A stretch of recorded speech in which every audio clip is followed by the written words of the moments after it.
मेरा नाम जूही है। मैं एक छोटे बस्ती नागपुर में रहती थी। मेरा जीवन हमेशा से साधारण सी रही, लेकिन नसीब ने मेरे लिए कुछ ऐसा मोड़ रखा था जिसकी मैंने कभी कल्पना भी नहीं की थी। शादी से पहले ही मेरे जीवन में एक ऐसी घटना घट गई जिसने सब कुछ तबाह कर दिया। मुझे पता ही नहीं चला कि मैं कब और कैसे प्रेग्नेंट हो गई। यह बात मेरे लिए हैरानी की थी, क्योंकि मुझे इस बच्चे के पिता का चेहरा तक याद नहीं था। दरअसल मेरे कॉलेज के दिनों में दिवाली के त्यौहार पर दोस्तों के साथ हुई एक पार्टी में कुछ ऐसा हुआ जिसने मेरी ज़िंदगी को हमेशा के लिए बदल दिया। उस दिन मैं बहुत ज़्यादा नशे में थी और होश नहीं था कि मेरे साथ क्या हो रहा है। अगले दिन सब कुछ एकदम सिंपल दिखा, लेकिन कुछ महीने बाद जब मेरी तबीयत खराब होने लगी और डॉक्टर से चेकअप कराया तो सच्चाई सामने आई। सच्चाई सुनकर मेरे तो होश ही उड़ गए। डॉक्टर ने कहा, बेटी तुम माँ बनने वाली हो। यह सुनकर मेरे पैरों तले जमीन खिसक गई। मेरी दुनिया ही बदल गई। मैं अकेली थी, मेरे पास किसी को बताने की ताकत भी नहीं थी। माँ पापा पहले से ही मेरी शादी के लिए टेंशन में परेशान रहते थे। अगर उन्हें यह पता चला तो वो दोनों जी नहीं पाते, उनका जीना कठिन हो जाता। मैंने यह राज अपने दिल में दबा लिया, लेकिन समय किसी से छिपता कहाँ है। धीरे धीरे मेरी बॉडी बदलने लगी। मैं और भी डरी हुई थी। इसी बीच मेरे रिश्ते की बात अर्जुन नाम के लड़के से चली।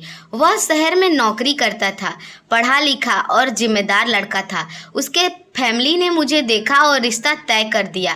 शादी का दिन आ गया। मैं बहुत डरी हुई थी, क्योंकि मुझे लगता था कि जैसे ही किसी को मेरी प्रेगनेंसी के बारे में पता चलेगा, सब बर्बाद हो जाएगा। शादी के बाद जब मैं ससुराल गई, वहाँ हर कोई बहुत अच्छा था, बहुत सुशील थे, लेकिन मेरा डर हर समय मुझे खाए जा रहा था। कुछ ही हफ्तों बाद अर्जुन को शक होने लगा। उसने मुझसे पूछा, जूही क्या तुम मुझसे कुछ छिपा रही हो? तुम्हारे बॉडी में जो चेंजेस है वह साधारण नहीं लगते। उसकी बात सुनकर मेरी आंखों में आंसू बह निकले। मैं सब कुछ छिपा नहीं पाई और मैंने तुरंत ही अर्जुन को सारी हकीकत बता दिया। अर्जुन, शादी से पहले ही मैं प्रेग्नेंट हो गई थी, लेकिन मुझे ये तक नहीं पता कि ये बच्चा किसका है। मेरी ये बात सुनकर अर्जुन बुरी तरह टूट गया। उसके चेहरे के रंग ही उड़ गए। वो बिल्कुल उदास रहने लगा। घर वालों तक यह बात पहुंची तो मानो तूफान आ गया। सास ने गरजते हुए बोला, हमें धोखा दिया गया है। यह लड़की हमारे घर की इज्जत बर्बाद कर देगी। पूरा फैमिली मुझे कोसने लगा, गालियां देने लगे, मुझे घर से निकालने की बातें होने लगी।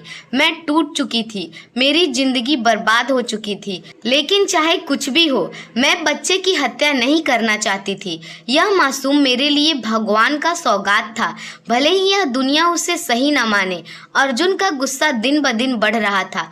वह मुझसे बात तक नहीं करता था, लेकिन एक दिन जब उसने मुझे अकेले रोते देखा तो उसका दिल पिघल गया। उसने मेरे सिर पर हाथ रखकर बोला, जूही गलती तुम्हारी नहीं है, शायद हालात ने तुम्हें इस मोड़ पर लाकर खड़ा किया है। अगर यह बच्चा तुम्हारे खून से है तो यह मेरा भी होगा। मैं इसे अपनाऊंगा और हर हाल में अपनाऊंगा। उस पल मुझे लगा जैसे मैं फिर से जी उठी हूँ। मेरी जिंदगी फिर से नई बन गई है। लेकिन परिवार वालों को यह मंजूर नहीं था। उन्होंने अर्जुन पर दबाव डाला कि वह मुझे डाइवोर्स दे दे, लेकिन अर्जुन ने सबके खिलाफ खड़े होकर मेरे पक्ष में बोला, मम्मी पापा की इज्जत से बढ़कर मेरी पत्नी की इज्जत है। अगर उसने मुझे सच्चाई बता दी है तो मैं भी उसके साथ खड़ा रहूंगा और हर हाल में खड़ा रहूंगा। उसकी ये बातें सुनकर मेरी आंखों में आंसू रुकने का नाम ही नहीं ले रहे थे। शायद यही असली मोहब्बत था, जो हालात से लड़कर भी मेरे साथ खड़ा था। समय बीतता गया, मैं माँ बन गई। गोद में बच्चा आते ही मेरी सारी पीड़ा दूर हो गई। मुझे ऐसा लगा कि मेरी जिंदगी की नई शुरुआत है। अर्जुन ने उसे अपने बच्चे की तरह अपनाया। धीरे धीरे घर वालों का गुस्सा भी पिघल गया। आज मैं सोचती हूँ, अगर उस दिन अर्जुन मुझे छोड़ देता तो शायद मैं हमेशा अकेली रह जाती। लेकिन उसने यह साबित कर दिया कि प्यार खून से नहीं, रिश्तों से बनता है। यह कहानी हमें यह सिखाती है कि सच्चा रिश्ता वही है जो हर हालत में साथ निभाए, चाहे समाज कितनी भी उंगलियां क्यों न उठाए।